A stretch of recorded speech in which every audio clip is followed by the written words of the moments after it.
Ola TV అమ్మ ప్రేమ నాన్న ప్రేమ. ఒక ఊర్లో శివ, శ్యామల అనే ఇద్దరు భార్యాభర్తలు ఉండేవాళ్ళు.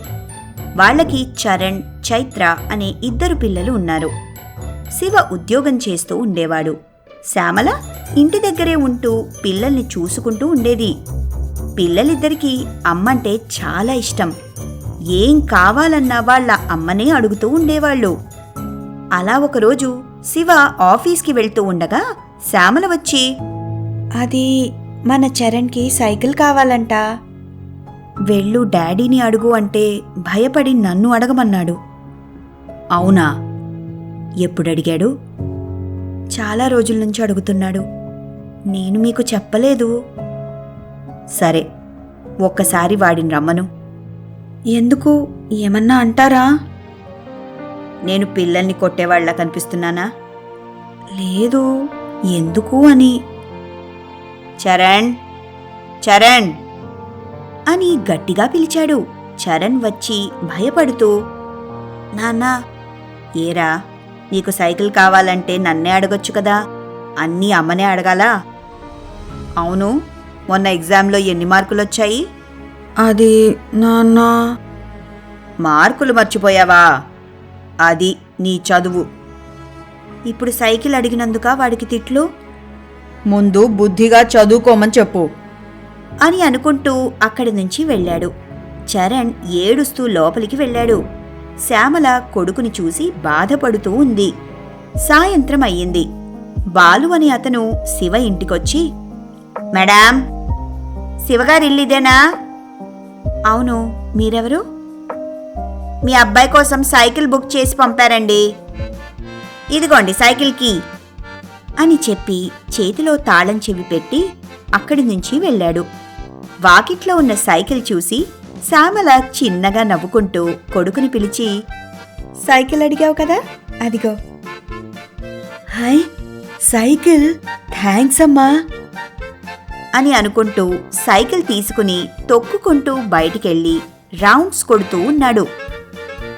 అలా చరణ్కి సైకిల్ వచ్చింది. చరణ్, చైత్ర ఇద్దరూ వాళ్ళకేం కావాలన్నా వాళ్ళ అమ్మ దగ్గరికెళ్ళి అమ్మతో నాన్నని అడిగించుకునేవాళ్ళు. రోజులు గడుస్తూ ఉన్నాయి. పిల్లలిద్దరూ పెద్దవాళ్లయ్యారు. చరణ్, చైత్ర ఇంజనీరింగ్ చదువుతూ ఉన్నారు. పిల్లలు పెరగడంతో పాటు శివ ఇంటి ఖర్చులు కూడా పెరిగాయి. ఒకరోజు శివ వంటగదిలో ఉన్న తన భార్య దగ్గరికొచ్చి, ఇదిగో ఈ నెల జీతం అని జేబులో నుంచి డబ్బు తీసి ఇచ్చాడు. డబ్బు లెక్కపెట్టిన శ్యామల, 20,000 ఉన్నాయి. మిగతావి ఈ నెల వడ్డీకి కట్టేశాను. అదేంటండి, నెల నెల 10,000 కదా వడ్డీ? అవును, కానీ ఈ నెల ఇంకో 10 ఎక్కువ ఇమ్మన్నాడు. 6 నెలల్లో అసలు కూడా ఇమ్మన్నాడు. అవునా? ఏం చేద్దాం మరి అని అంటూ ఉండగా చరణ్ వచ్చి, అమ్మా, నేను చెప్పింది అడిగావా? నువ్వే అడగచ్చు కదరా. ఏంటంట? వాడి ఫ్రెండ్స్ అంతా కాలేజీకి బండ్ల మీద వస్తున్నారంట. వాడికి కూడా బైక్ కావాలని. బైక్ కావాలా నాన్నా? అవును నాన్నా. సిగ్గుండాలరా. ఎంసెట్లో నీ ర్యాంక్ ఎంతరా? రాష్ట్ర జనాభా అంతా. ముందు నీ బ్యాక్లాగ్స్ అన్నీ క్లియర్ చెయ్యి, తర్వాత బైక్ సంగతి చూద్దాం అని అనుకుంటూ కోపంగా అక్కడి నుంచి వెళ్ళాడు. ఏంటండి అలా అన్నారు? మరెలా అనాలి? కొంచెం కూడా బాధ్యత లేకపోతే ఎలా? సర్లేండి, భోజనం చేద్దూరు పదండి. నాకు ఆకలిగా లేదు, మీరు తినండి అని అనుకుంటూ అక్కడి నుంచి వెళ్ళాడు. అతను వెళ్ళగానే శ్యామల, చైత్ర, చరణ్ ముగ్గురు డైనింగ్ టేబుల్ దగ్గర కూర్చుని తింటూ ఉన్నారు. చరణ్ తినకుండా ఏదో ఆలోచిస్తూ ఉండడం చూసి, ఏంట్రా, తిను. నాకొద్దు. ఏమైంది? కూర బాలేదా? నాన్న పద్ధతి బాలేదు. నేనేమడిగాను? చిన్న బైకే కదా, దానికే అంత అరవాలా? నా క్లాస్మేట్స్ అందరూ ఖరీదైన బైకుల్లో వస్తున్నారు. వాళ్ల ముందు నాకెలా ఉంటుంది? రేయ్, నేను నాన్నకి చెప్తాలే కొనిమ్మని. నువ్విప్పుడైతే అన్నం తిను. చైత్ర, నీకేమైంది? ఏమో అమ్మా, చిన్నప్పటి నుంచి ఇంతే. నాన్నతో మాట్లాడాలంటేనే భయం. ఏదడిగినా ఇప్పుడెందుకు, అదెందుకు అని అంటారు. హా అమ్మా, ఎందుకమ్మా నాన్నకి అంత కోపం? చిన్న చిన్న కోరికలు కూడా తీర్చలేడా? ఒక్కరోజు కూడా రే నీకేం కావాలి అని అడగలేదు. అడిగినవే ఇవ్వట్లేదు, ఇంకా అడగకుండానే నీకేం కావాలి అని తీసుకొచ్చిస్తారా అని శివ గురించి తక్కువ చేసి మాట్లాడుతూ ఉన్నారు. అప్పుడే శివ బయట నుంచి ఇంట్లోకి వస్తూ వాళ్ల మాటలు విని ఆగి తలుపు చాటుగా అన్నీ వింటూ ఉన్నాడు.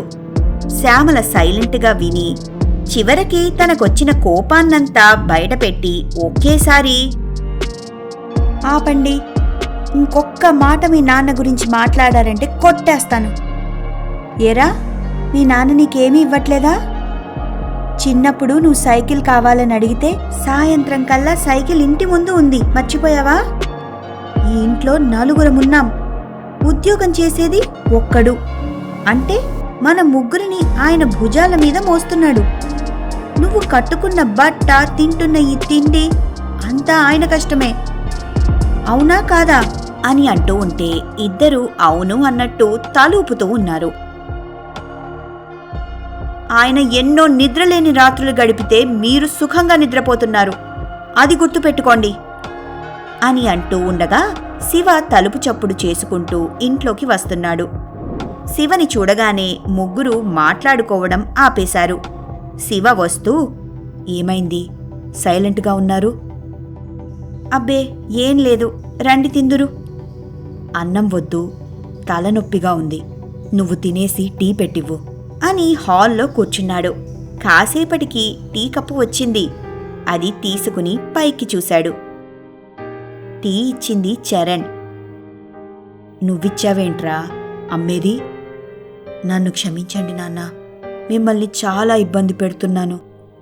చచా, నువ్వు నన్ను ఇబ్బంది పెట్టడమేంట్రా? ప్రతి ఇంట్లో పిల్లలకి అమ్మ ప్రేమ పంచేదిలా, నాన్న భయం పంచేవాడిలా కనిపిస్తాడు, అది సహజం. కాని ప్రతి తండ్రికి తన పిల్లల మీద ఉన్న ప్రేమని చూపించుకోవాలని, ఫలానా వాటితో పోల్చుకోవాలని, కొలుచుకోవాలని కండిషన్స్ పెడితే తండ్రి ప్రేమని పోల్చడానికి హిమాలయాలు, మహాసముద్రాలు కూడా సరిపోవురా. నా ప్రేమని మీకు నేరుగా చూపించలేకపోవచ్చు నాన్నా. అంతమాత్రాన ప్రేమ లేదని కాదు. సరదాగా సినిమాకెళ్ళాలి, పార్కులకెళ్ళాలి, నైట్ డిన్నర్కెళ్ళాలని అనిపిస్తుంది. కాని అవన్నీ అవ్వాలంటే నాన్న కష్టపడాలి. ఆ కష్టపడడంలోనే కాలమంతా గడిచిపోతుంది నాన్న. అందుకేరా నా ప్రేమ మీకు కనిపించట్లేదు. క్షమించండి నాన్న. ఇదిగో అని చరణ్ చేతిలో బైక్ కీస్ పెట్టాడు. అది చూసి చరణ్ షాక్. ఏంటి నాన్నా? నీకు బైక్ కొనివ్వాలని సంవత్సరం నుంచి అనుకుంటూ ప్రతీ నెల కొంత డబ్బు పక్కకు వేశాను. ఇదైనా నువ్వడక్కముందే కొనిద్దామనుకున్నా, కాని నువ్వడిగేశావు, అందుకే తెచ్చాను, తీసుకో అని అన్నాడు. ఆ మాట విని చరణ్ నాన్నని గట్టిగా హగ్ చేసుకుని, థ్యాంక్స్ నాన్నా అని అనుకుంటూ బైక్ దగ్గరకొచ్చి వాళ్ళ నాన్నని ఎక్కించుకుని ఊర్లో తిరుగుతూ ఉన్నాడు.